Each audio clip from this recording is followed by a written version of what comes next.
اهلا وسهلا بحضراتكم في قول كوره. تاني مشهد الزمالك وكايزر تشيفز. بعد ما اتكلمنا عن عبد الرؤوف في المشهد الاولاني، هنتكلم عن خوان بسيرا وشيكو فان. يعني ايه يا جماعه المهاجمين ما تفقدش الكوره بسهوله؟ يعني ايه اهتم بالكوره؟ مبادئ كره القدم او بدايات كره القدم في اي نادي، وانت بتحافظ لعيبتك ازاي ما تفقدش الكوره بسهوله؟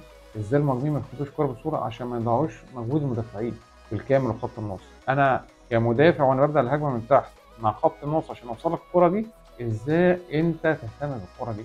فاحنا بنتكلم عن النهارده خوان بسيرا شيكو بانزا، رغم اللي كان ليهم انا بتكلم هجوميا يخوفوا يرعبوا كل حاجه ممكن نقولها، بس النقطه الكبيره انا رحت بكوره بكورتين كان ليا فرصتين، ده اللي انت عملته في المباراه، بس ضيعت كتير جدا ما اهتمتش بالكوره. فلازم يا جماعه دي احنا بنقول كده، احنا كبار يعني لما بنتكلم كده، لعيبه الكوره الصغيرين البراعم دول لما بيقولوا تاخد الكوره تعالى يا حبيبي اقف هنا ما تفقدش الكوره، تمسك الكوره بالشكل ده، مش هنعلم اللعيبه الكبار دي ان ده ما يفقدش الكوره بسهوله. لا، ففعلا لازم وقفه لاحمد عبد الرؤوف مع شيكوبانزا بالذات خوان بسيرا. يعني ايه ما يفقدش الكوره؟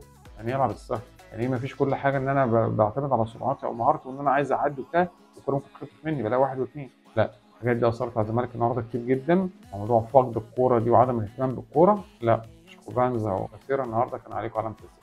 ده تاني مشهد لازم عبد الرؤوف يحط ايده عليه عشان يحسن من اداء الفريق الفتره الجايه. كان معاكم هشام حامد في الكوره، ولقاء في المشهد الثالث من الزمالك كايزر تشيفز. السلام عليكم.